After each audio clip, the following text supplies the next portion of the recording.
All right, everybody, it is time for a brand new DC update. All right, today is going to be Flash and Superman Legacy heavy. But for anybody who doesn't know, today is the day where Man of Steel was released exactly 10 years ago.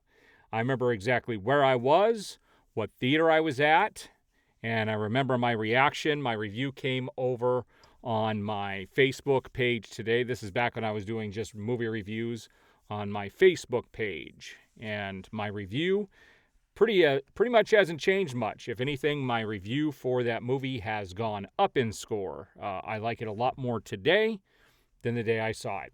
I think every one of Zack Snyder's films has aged much better because it's different from all of the other trash or basic superhero films that are out there. But we're going to look at a couple of pictures here today. One of them is going to have to do with that particular story. And then we're going to talk a little bit about Superman Legacy. And then we're going to do a little bit in regards to The Flash. I'm going to show you the Rotten Tomatoes score. And we're going to talk about how wonky Rotten Tomatoes has become and how you can't trust anything that's on that site. So let's take a look at a few things here. So here's the first photo I have from the man himself, Zack Snyder. A new picture of Henry Cavill as Superman from the Man of Steel. And he's got the big 10 on there and says, "Thank you all for coming on this amazing journey with me, Man of Steel." So I grabbed this. This is this early this morning. This was the first photo I grabbed today. And it was a fitting photo to be sure. My favorite poster is still the Man of Steel vinyl poster that I have for Man of Steel. And it's my favorite movie poster that I own.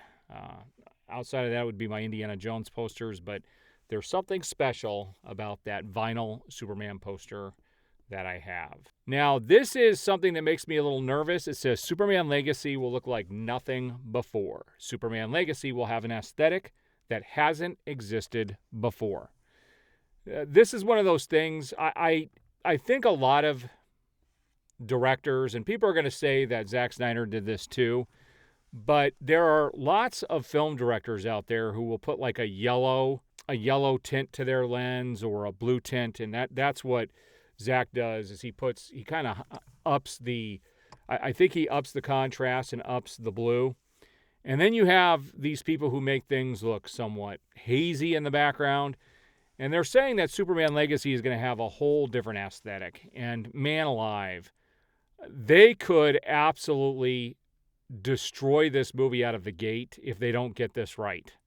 And it's going to be interesting. I think everybody's going to be on pins and needles until the first still or the first actual video from this film gets released, because nothing I'm hearing up to this point has me excited. Not a single thing. And we're going to talk a little bit about The Flash and people talking about how it's the last DCEU film and how it reboots everything. And in fact, the movie does not reboot anything. It doesn't go to any lengths to reboot anything, which is what I was expecting out of The Flash, which is why I wonder what's going to happen with the next two films. But let's take a look at the next photo. Now, this one made me laugh when I saw this. It said, now this is from the Wrap, report, The Flash needs to become a box office hit in order to get a sequel. You think? I think that's any movie. I laughed when I saw this because they make this like this is some big revelation. And this film is now tracking to make about $65 million over the weekend. There were numbers for many films coming out for the rest of this month and what they are expected to make. And I do believe that Transformers is going to be the biggest opening weekend for any film that gets released this June.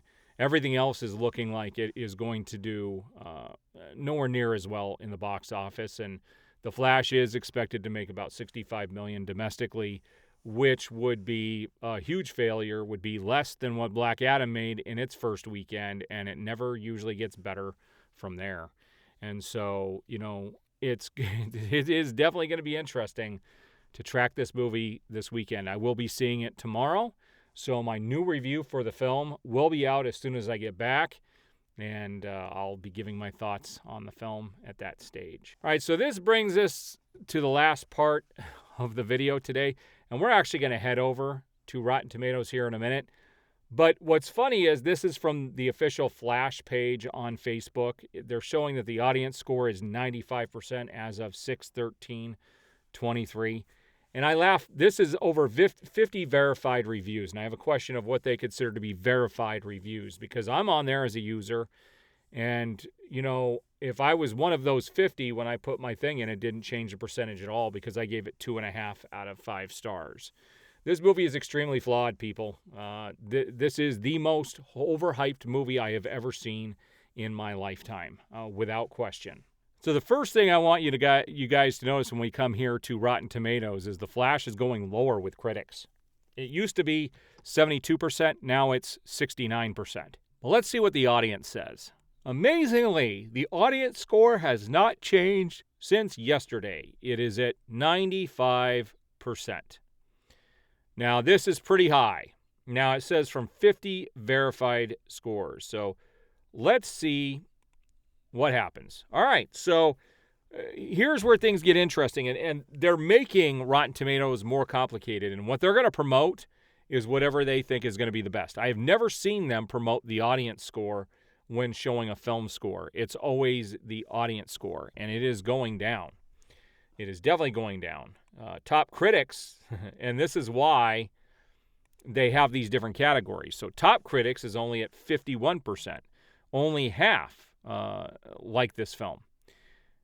Now, if you go to all audience, it's down to 80, so it does drop it down. Now, it's got a 4.1 out of 5 as an average. For the verified audience, it's a 4.7 out of 5. But let's look at what these ratings actually say. Now, you're going to notice that what I find funny is this is the verified audience. And you can tell that these reviews are, when it says verified, you still can't trust them. You'll see a lot of people, some of these will actually repeat what someone else said, almost verbatim. Incredible story and acting. Absolutely loved it. The movie is fun and entertaining. A must-watch. Great movie. Iffy CGI. Yeah, you think? Down here, movie was incredible. Must-go-see movie. Amazing action and story. Some questionable CGI. Fast-paced, action-packed, non-stop fun. Definitely a must-see. 2 thumbs up. This movie was absolutely phenomenal. These are not in-depth reviews. These are people, I bet these are people who have not even seen the movie. I'm telling you, people are review bombing this with positive reviews that are not true. There are very few actual reviews. This is an actual review. Someone said the best and worst CGI I've ever seen, but they still give it 4 stars. So you can see people are artificially giving this a good grade when they shouldn't. Let's see. The Flash movie had me wanting more. Very funny. Very funny. You're going to see that a lot. Very touching and great surprises in the movie. A must-see movie. I have no problem with Miller carrying on his role as Flash if given the chance to in future DC movies. Best Flash movie ever. I laugh at that one because it's the only Flash movie ever. 9 out of 10, worth the wait, believe the hype. These are people I bet who have not even seen the movie. I can almost all but guarantee it. And this is why Rotten Tomatoes has become pretty much a joke. You cannot trust what they have on here. It's had a great time with my family. Families haven't been able to see this yet. So it's kind of strange. So this person gave it a real review. You could see that they talk about the actual movie itself. And so that probably a real amazing movie. So many twists and turns that I loved so much. Yeah, this is crazy stuff. So here's someone. This is like what I gave it, 2.5 stars. Most of the humor didn't work for me. Some of the visual effects didn't look great, but some looked pretty good. Almost all the nostalgic moments put a smile on my face. Sasha Calle's Supergirl was awesome and my favorite part of the film. There were some really good emotional beats, but I have never been a fan of Ezra Miller's interpretation of Barry Allen, especially in the theatrical Justice League.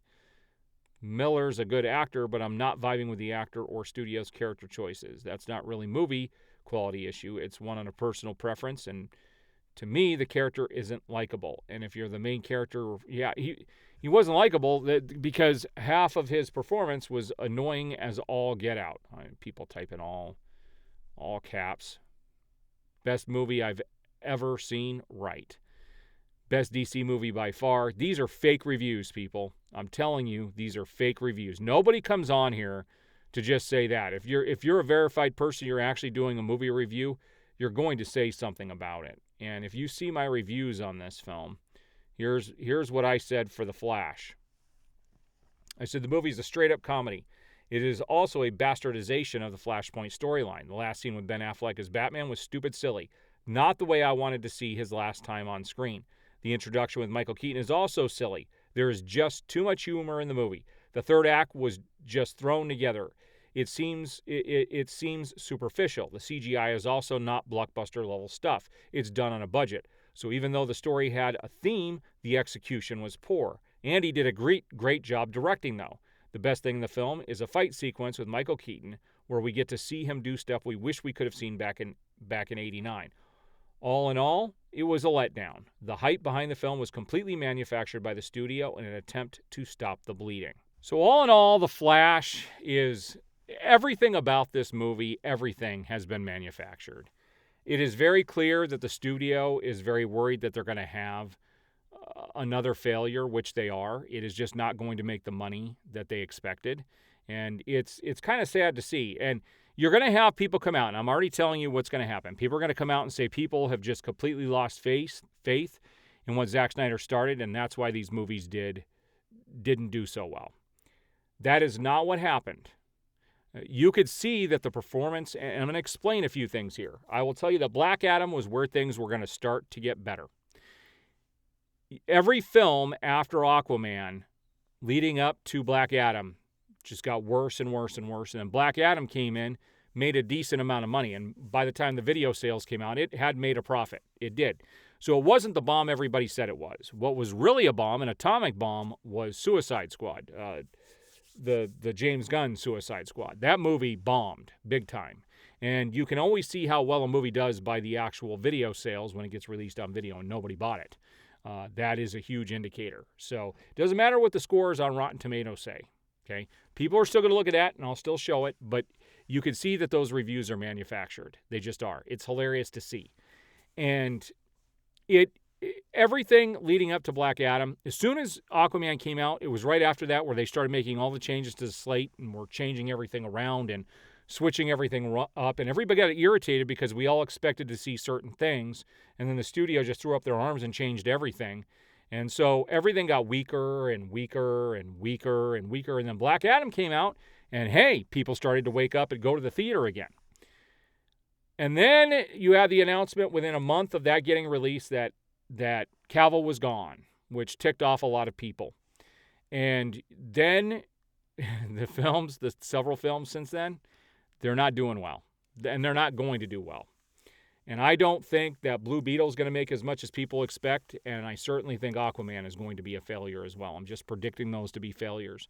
I think Blue Beetle will probably make the most out of all of the films at this stage, and that Aquaman 2, maybe people will go see it. I love the first one, but after the director came out and said so many changes have been made because of the DC changes that I have no faith in how that movie's going to turn out. And the studio did this themselves, but they're going to blame Snyder fans. And here's what's very, very telling at this stage. They only care about the general audience. The general audience are not the ones that are out buying comic books and merchandise. It's the fans. If you do not cater to the fans that buy into all of the interconnected merchandise and everything, the ecosystem that are these IPs, you're just not going to do well. And they have completely turned their back on the fans. They have. And so I don't see a bright future. I'm hoping I'm wrong. I'm hoping Superman Legacy is phenomenal. But, that whole aesthetic thing has me worried. But we'll see what happens. All right. I'll be back shortly with another update. I do appreciate it. If you haven't already, like the video, subscribe, hit that notification bell. We'll see you on the next update.